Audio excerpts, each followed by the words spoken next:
नमस्कार, मैं धीरेन्द्र श्री अरविंदो सोसाइटी की तरफ से आप सबका इस लाइव वेबिनार पे हार्दिक स्वागत करता हूँ। ये वेबिनार ऑर्गेनाइज किया जा रहा है श्री अरविंदो सोसाइटी के द्वारा और इसे स्पॉन्सर कर रहे हैं एचडीएफसी बैंक। नवाचारों की इन कड़ी में आज हम किसी दूसरे नवाचार के बारे में बात कर रहे होंगे, किसी दूसरी केस स्टडी के बारे में बात कर रहे होंगे। वो केस स्टडी कौन सी है, वो नवाचार कौन सा है, मैं आगे बताऊं उससे पहले जैसे मैं आपसे हमेशा कहता हूं, मेरी आपसे रिक्वेस्ट है कि आप एक कागज या एक कॉपी और एक पेन लेकर के बैठे। जो भी इंपॉर्टेंट पॉइंट आपको लगते हैं उन मुख्य पॉइंट्स को आप नोट करते चल सकते हैं। साथ ही साथ अगर आपके मन में कोई डाउट, कोई क्वेश्चन उठता है नवाचारों से संबंधित, इस केस स्टडी से संबंधित जो मैं आपसे डिस्कस कर रहा हूँ, तो उससे संबंधित प्रश्न आप मेरे से वेबिनार के अंत पे जब मैं समय दूंगा तो आप मुझसे पूछ सकते हैं। आप हमसे जूम पे भी जुड़ सकते हैं जहां पे आप हमसे सीधे प्रश्न पूछ सकते हैं, या फिर आप फेसबुक के माध्यम से अगर हमसे जुड़े हुए हैं तो आप फेसबुक पे भी अपने कमेंट के द्वारा हमें क्वेश्चंस पूछ सकते हैं। हम बेशक आपके कमेंट्स का आंसर करेंगे। तो हम जैसा कई दिनों से आपके साथ नवाचार डिस्कस कर रहे हैं, अलग अलग स्टेट वाइज हम बुकलेट्स उठाते चलेंगे। उन नवाचार पुस्तकों में जो भी केस स्टडी, जो भी नवाचार दिए हुए हैं, जो कि आप जैसे शिक्षकों के ही दिए हुए हैं, आप जैसे एजुकेटर्स, आप जैसे टीचर्स के ही दिए हुए हैं, उन नवाचारों को हम एक एक करके आपसे डिस्कस करते चलेंगे। जिससे भले ही कोरोना की वजह से हम पर्सनली मीट नहीं कर पा रहे हैं, ट्रेनिंग नहीं हो पा रही है, फिर भी हमारा प्रयास ये है कि जो ज्ञान का संचार है, ज्ञान का आदान प्रदान है आपका हमसे और हमारा आपसे, इसको कोरोना हो, कोविड-19 हो या कुछ भी हो, हम इसे रुकने ना दें और ये निरंतर निर्विवाद रूप से बना रहे और हम आप तक आपके इनोवेटिव आइडियाज जो दूसरे आप जैसे टीचर्स द्वारा ही दिए गए हैं वो आप पहुंचाते चले। इसी क्रम में हम आपसे डिस्कस कर रहे हैं अभी तमिलनाडु के इनोवेटिव आइडियाज जो तमिलनाडु के टीचर्स के द्वारा दिए गए हैं, जो कि आप ही की तरह टीचर्स, इनोवेटर्स, एडुकेटर्स। मैं बार बार आप ही की तरह क्यों कहता हूँ, उसके पीछे एक रीजन है। मुझे उम्मीद है कि, और मैं पूरी तरीके से होपफुल और कॉन्फिडेंट हूं कि जब ये टीचर्स, ये इनोवेटर्स दे सकते हैं तो निश्चित तौर पर आपके पास भी आइडियाज होंगे और आप भी अपने आइडियाज, आप भी अपने नवाचार हम तक पहुंचा सकते हैं। जो नवाचार सिर्फ हम तक ही सीमित नहीं रहेंगे, बल्कि हम इन नवाचारों को, आपके दिए हुए नवाचारों को देश के कोने कोने में पहुंचाने का कार्य करेंगे और इसका सामर्थ्य भी हम निश्चित तौर पर रखते हैं। तो हम देश भर के कोने कोने में पहुंचाने का कार्य करेंगे आपके दिए नवाचारों को, और साथ ही साथ ऐसे शिक्षक जिनके नवाचार चयनित होते हैं उन शिक्षकों को हम देश भर में राष्ट्रीय स्तर पे सम्मानित करते हैं। तो एक अच्छा प्लेटफॉर्म, एक अच्छा मौका है आपके लिए कि आप अपने इनोवेटिव आइडियाज हम तक पहुंचा सकते हैं। सेशन के अंत में आप मुझसे, अगर आपको ये जानना है कि किस तरीके से आप अपने नवाचार हम तक पहुंचाएं, कौन कौन सी कंडीशंस या नियम या शर्तें हैं, ये जानने के आप इच्छुक हैं, या अगर आप कोई अनुभव है आपका, आप कोई नवाचार विद्यालय में क्रियान्वित कर रहे हैं और आप उसे साझा करना चाहते हैं, तो आप निसंकोच बिल्कुल हमारे साथ सेशन के अंत में, जैसे मैंने कहा, अगर आप जूम पे जुड़े हैं तो आप हमसे सीधे वार्तालाप कर सकते हैं, या फिर अगर आप फेसबुक से जुड़े हुए हैं तो आप हमें कमेंट करके अपने क्वेश्चंस या अपने अनुभव साझा कर सकते हैं। और सिर्फ हमसे ही क्यों, आपके इस वेबिनार के माध्यम से आप देश भर में जो भी व्यक्ति इस वीडियो को अभी देख रहे हैं या फेसबुक में वीडियोस डले होते हैं तो फेसबुक में देखेंगे, तो आपके सीधे अनुभव, आपकी बातें उन तक पहुंच सकती हैं। तो आइए नवाचार हम डिस्कस करते हैं। जैसे मैंने कहा, ये जो नवाचार हम आपसे डिस्कस कर रहे हैं ये तमिलनाडु के शिक्षकों द्वारा दिए गए हैं और अभी हम तमिलनाडु के टीचर्स के दिए इनोवेटिव आइडियाज डिस्कस कर रहे हैं। जब ये बुकलेट इनोवेटिव आइडियाज की तमिलनाडु 1 की बुकलेट कंप्लीट हो जाएगी तो हम मूव करेंगे किसी दूसरे राज्य की तरफ और हम उन राज्यों की पुस्तकों का डिस्कशन या उन राज्यों द्वारा जो हमें आइडियाज प्राप्त हुए उनसे संबंधित जो हमने नवाचार पुस्तिका बनाई उसके इनोवेटिव आइडियाज हम आपसे डिस्कस कर रहे होंगे। तो आइए तमिलनाडु के इनोवेटिव आइडियाज डिस्कस करते हैं। जिस केस स्टडी का डिस्कशन मैं आज आपसे करने वाला हूं उसका नाम है स्वस्थ विद्यार्थी बेहतर शिक्षार्थी। इंग्लिश में healthy student better learner, Hindi में हमने इसका नाम रखा है स्वस्थ विद्यार्थी बेहतर शिक्षा। विवेकानंद जी ने कहा था कि कॉन्शियसली और unconsciously health can be transmitted, या हिंदी में बोलूं तो जाने अनजाने में हम अपना स्वास्थ्य भी लोगों में हस्तांतरित करते हैं, ट्रांसफर करते हैं या ट्रांसमिट करते हैं। कैसे? अगर कोई एक व्यक्ति जो कमजोर है, किसी एक स्वस्थ व्यक्ति के साथ, ऐसे व्यक्ति के साथ जो हमेशा खुश रहता है, जिंदा दिल इंसान है, शारीरिक रूप से भी स्वस्थ है, अगर उसके साथ ये कमजोर व्यक्ति रहता है तो धीरे धीरे इस कमजोर व्यक्ति में भी जाने अनजाने ज्यादा स्फूर्ति, ज्यादा मजबूती, ज्यादा खुशनुमा, ज्यादा जिंदा दिल ये महसूस करने लगता है। इसी तरीके से अगर शिक्षक होने के नाते हम स्वस्थ अपने विद्यालय जाते हैं, हंसी खुशी जाते हैं, बड़े जिंदा दिल तरीके से हम अपने विद्यार्थियों से मिलते हैं, ज्यादा एक्टिव नजर आते हैं, तो निश्चित तौर पे, क्योंकि विद्यार्थी शिक्षकों से देख के तो सीखते हैं, तो निश्चित तौर पे विद्यार्थी में भी ये लक्षण आपको साफ साफ देखने को मिलेंगे।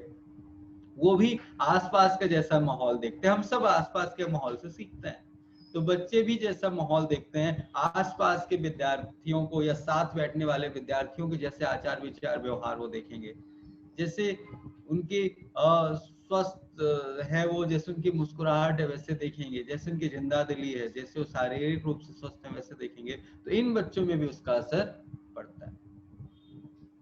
तो टीचर ने सोचा कि सर क्यों ना हम भी अपने स्कूल में स्वच्छ वातावरण और स्वस्थ वातावरण बनाएं, जिससे बच्चे शारीरिक रूप से भी स्वस्थ रहें।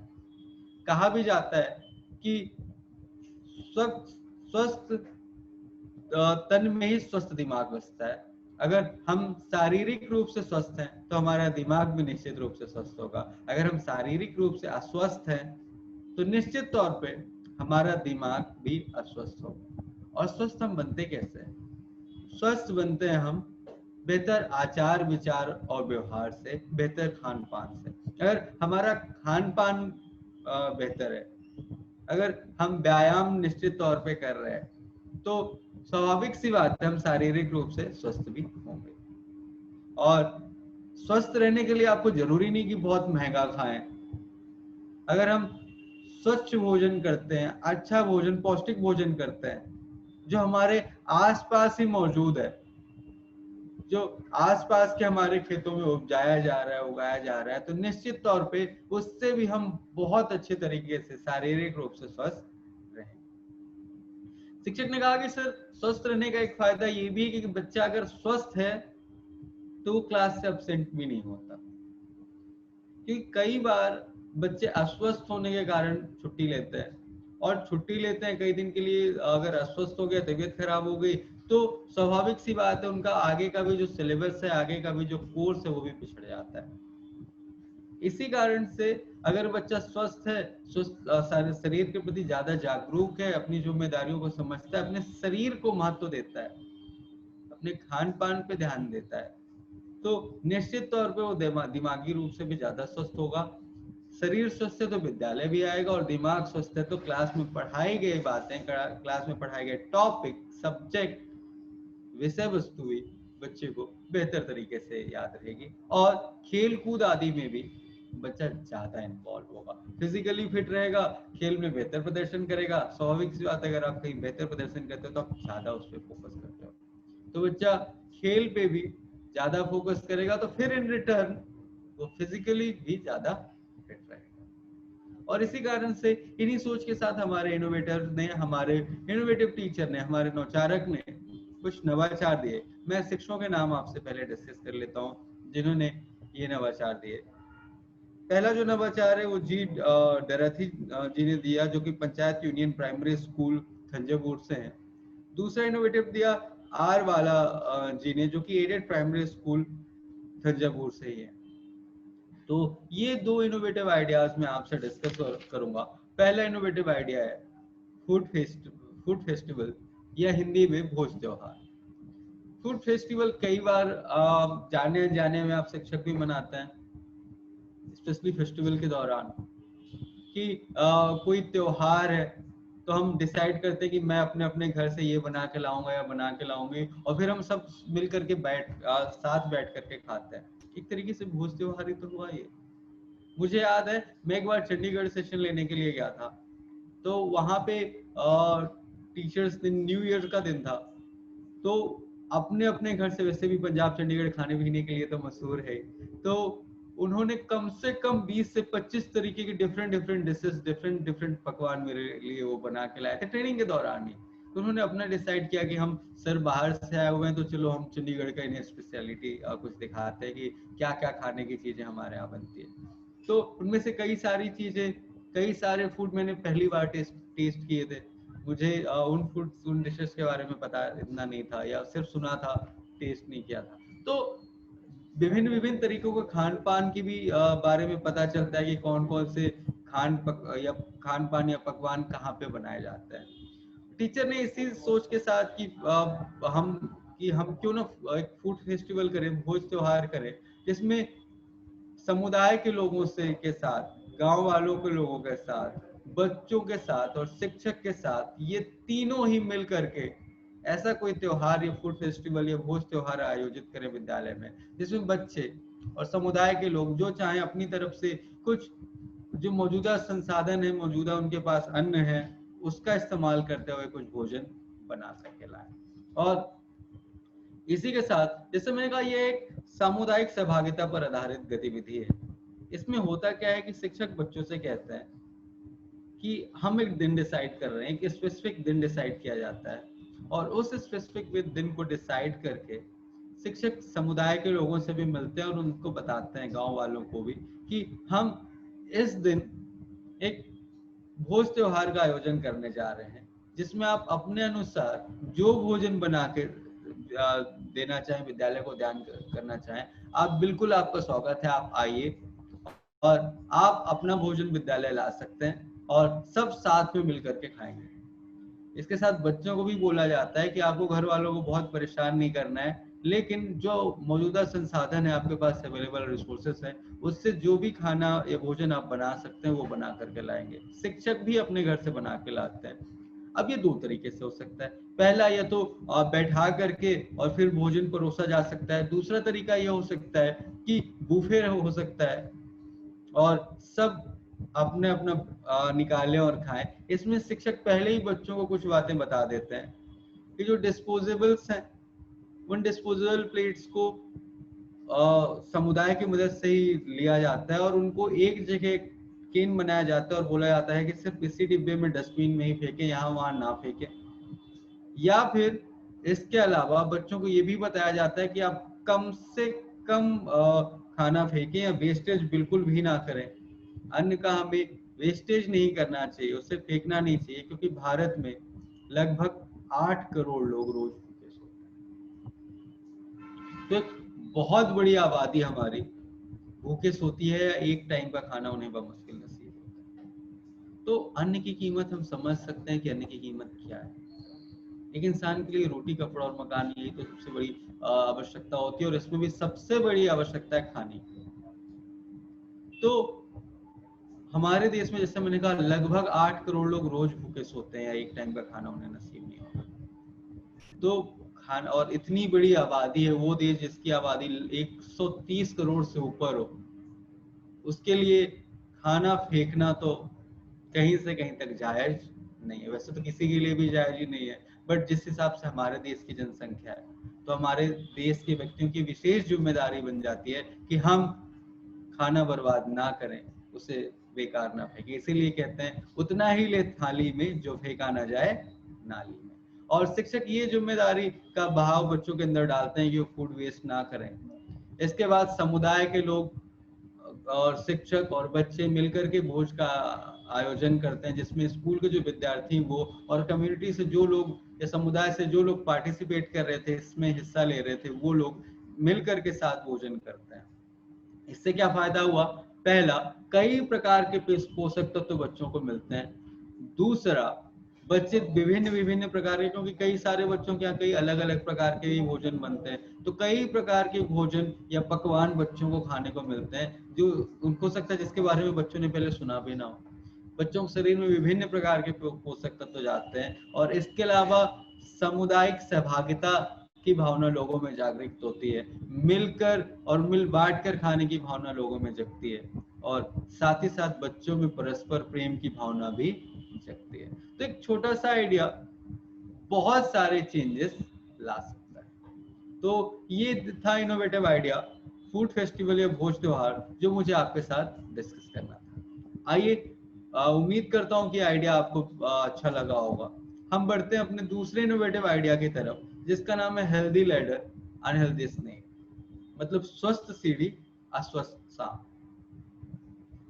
क्यों हम बच्चों के लिए, स्टूडेंट के लिए पोषक तत्व की बात कर रहे हैं, उसका बहुत बड़ा रीजन है। क्योंकि हमारे देश में, या हमारे देश में क्यों, मैं दुनिया भर की अगर बात करूं तो दुनिया भर में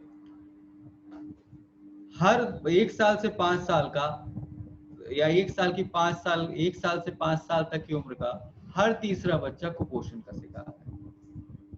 मतलब आप अंदाजा लगा सकते हैं कि 1 से 5 साल के अगर 3 बच्चे हैं तो 3 बच्चों में या हर तीसरा बच्चा जो है वो कुपोषण का शिकार है। कुपोषण मतलब आसान भाषा में बोलूं तो दुनिया भर में लगभग 70 करोड़ के करीब की आबादी जो है बच्चों की कुपोषित है। हम अंदाजा लगा सकते हैं कि इतना बड़ा वर्ग अगर कुपोषित है तो किस प्रकार से, और ये 2018 की रिपोर्ट में आपसे डिस्कस कर रहा हूँ, तो हम अंदाजा लगा सकते हैं कि किस प्रकार से बच्चों में कुपोषण भरा हुआ है। और अगर कोई बच्चा कुपोषित है तो आप शिक्षक हैं, आप ज्यादा, मुझसे ज्यादा बच्चों के साथ अपना समय व्यतीत करते हैं, गुजारते हैं, तो आप और ज्यादा अच्छे तरीके से जान सकते हैं कि उन बच्चों के शारीरिक और मानसिक स्थिति क्या होती होगी, क्या वो सचमुच उस तरीके से शिक्षा ग्रहण करने के काबिल होंगे जो स्वयं शारीरिक रूप से कुपोषित है, जो चलने फिरने में भी बहुत केपेबल नहीं है, क्योंकि कुपोषण की वजह से, और कोई दूसरा रीजन नहीं है। तो जब हर तीसरा बच्चा हम दुनिया में कुपोषण का शिकार है, और जिसमें सबसे बड़ी आबादी वाले देशों में भारत है, जिनके सबसे ज्यादा बच्चे कुपोषित हैं, तो ये जिम्मेदारी बनती है कि हम बच्चों के अभिभावकों के साथ साथ बच्चों में भी ये भाव जागृत करें कि वो स्वस्थ भोजन खाएं। और किसके किसी भी तरीके से हम बच्चों के मन में ये बात डाल सकते हैं कि स्वस्थ भोजन या पोषक तत्व जो होते हैं वो शरीर के लिए कितने जरूरी होते हैं या कितने आवश्यक होते हैं। इसी की वजह से शिक्षक ने सोचा क्यों ना मैं गेम के माध्यम से ही बच्चों में ये इंफॉर्मेशन, ये जानकारी अगर भर सकूं या प्रदान कर सकूं या दे सकूं तो बेहतर होगा कि क्यों उन्हें पोषित आहार ही ग्रहण करना चाहिए। और इसी के तहत उन्होंने कई सदियों पुराने एक खेल, सांप सीढ़ी का खेल, जिसे आप सब जानते हैं, हम जानते हैं कि सांप सीढ़ी क्या है, तो सांप सीढ़ी का ही शिक्षक ने इस्तेमाल किया बच्चों को पोषक तत्व और कुपोषित आहार या ऐसा आहार जो शरीर के लिए अच्छा नहीं है उसके बारे में बच्चों को जानकारी दी। इसमें होता क्या है, शिक्षक एक कार्डबोर्ड लेते हैं, उस कार्डबोर्ड में सांप सीढ़ी की तरह ही 1 से लेकर के 100 अंक बनाए जाते हैं। साथ ही साथ इसमें सांप और सीढ़ी, जैसे सांप सीढ़ी के खेल में होती है, विभिन्न विभिन्न अंकों पर सांप सीढ़ी बनाई जाती है। कहीं पे सांप होता है, कहीं पे सीढ़ी होती है। सीढ़ी वहां पे होती है जहाँ पे पोषक तत्व होते हैं, वहां पे दाल आदि वगैरह भी का भी चिन्ह बनाया जा सकता है, पालक का बनाया जा सकता है, ऐसे जो भी पोषक तत्व हैं उनके। और जो खराब या सांप बना हुआ है वहां पे ऐसे स्नैक फूड्स जो हो गए उनका बनाया जा सकता है। जैसे बच्चे बहुत ज्यादा कुरकुरे, चिप्स और ये सारी चीजें खाते हैं, और पिज्जा बर्गर बहुत सारा खाते हैं, तो ये सारी चीजें मोटापा भी लेकर के आती है, और मोटापा भी कहीं ना कहीं बच्चे को अस्वस्थ ही बनाता है। तो इसी कारण से हमारे टीचर ने इनोवेटिव आइडिया दिया सांप सीढ़ी का खेल। और इस सांप सीढ़ी के खेल में टीचर ने जो इनोवेटिव आइडिया दिया उसमें वैसा ही चलता है जिस तरीके से नॉर्मल सांप सीढ़ी का खेल होता है। बच्चे स्टार्ट के पास पासा होता है और अपनी अपनी गोटियां होती हैं। बच्चे स्टार्ट करते हैं, गेम खुलता है 1 या 6 से, बच्चा मूव करता है। फॉर एग्जाम्पल बच्चे ने कोई अंक चला, सीढ़ी आई, टीचर कहते हैं रुको, आपको प्रश्न का उत्तर देना है।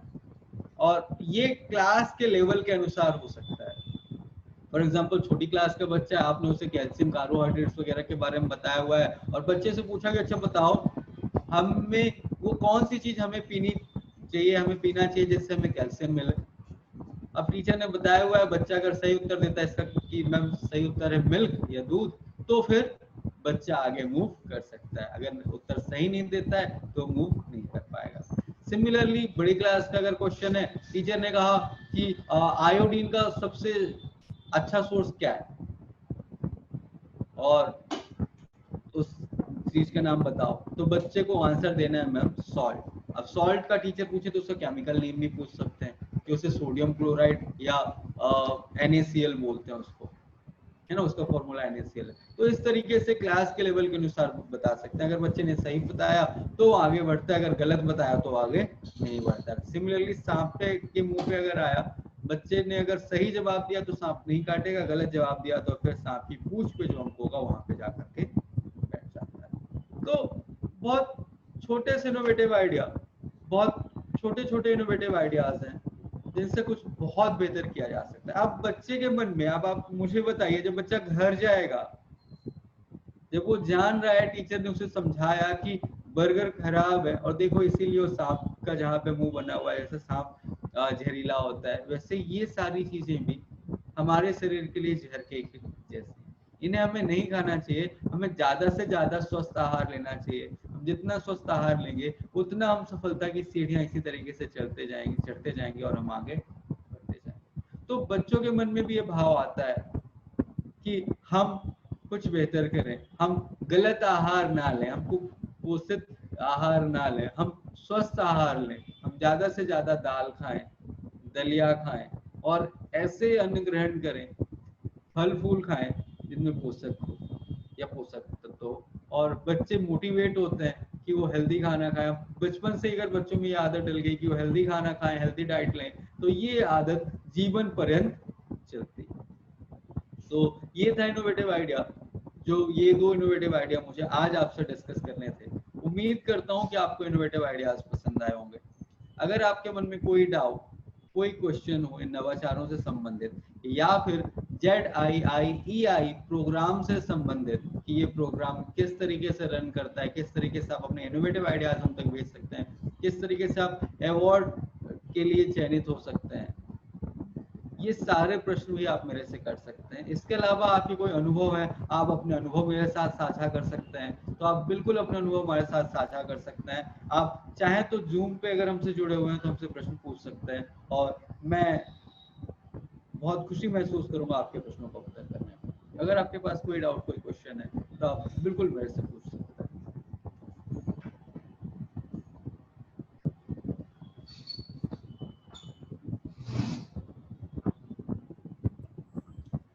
आपके पास कोई डाउट, कोई क्वेश्चन या कोई अनुभव है, आप अपने विद्यालय में कर रहे हैं, आप अपने अनुभव साझा करना चाहते हैं, तो आप बिल्कुल अपने अनुभव भी मेरे साथ साझा कर सकते हैं। और सिर्फ मेरे साथ ही क्यों, इस लाइव वेबिनार के माध्यम से देश भर के शिक्षक जो भी हमारे साथ इस वेबिनार में जुड़े हुए हैं वो आपको सुन रहे हैं। मैं फेसबुक पे थोड़े कमेंट देख लेता हूँ। उषा मैम का कहना है, नमस्कार सर। नमस्कार मैम। नारायण जी बोल रहे हैं good morning Narayan ji. Atul sir बोल रहे हैं गुड मॉर्निंग सर। ज्योति मैम बोल रही हैं गुड मॉर्निंग सर। ज्योति मैम शायद जहाँ तक मुझे समझ में आ रहा है ये रिवॉर्डी टीचर भी हैं, इनको हमारी तरफ से या हमारी तरफ से क्यों, इनके कामों की वजह से इनको अवार्ड भी मिल चुका है। तो थैंक यू सो मच। मुझे उम्मीद है कि आपको ये नवाचार पसंद आए होंगे। इसके अलावा मेरी आपसे रिक्वेस्ट है कि जब आप विद्यालय में जाएं, मैं यही उम्मीद करता हूँ कि जब आप विद्यालय में जाएंगे तो हम इन इनोवेटिव आइडियाज में से, इन नवाचारों में से वो नवाचार जो हमें पसंद आए उन्हें निश्चित तौर पर कम से कम एक नवाचार तो हम अपने विद्यालय में क्रियान्वित कर रहे होंगे। इससे हम अपने विद्यार्थियों के भविष्य को बेहतर और बेहतर बनाने के लिए एक कदम और बढ़ा सकते। इसी उम्मीद के साथ मैं धीरेन्द्र आज आपसे विदा लेता हूँ। 3 बजे इसका लाइव इंग्लिश में आपको वेबिनार, 2 बजे आप लाइव में इंग्लिश में वेबिनार इसका सेम इनोवेटिव आइडियाज पे सुन सकते हैं। मैं जैसा मैंने कहा इसी उम्मीद के साथ कि आप इन नवाचारों को अपने विद्यालय में क्रियान्वित करेंगे। जो भी नवाचार आपको पसंद आता है उसको मैं आज आपसे विदा लेता हूँ। नमस्कार। नमस्कार।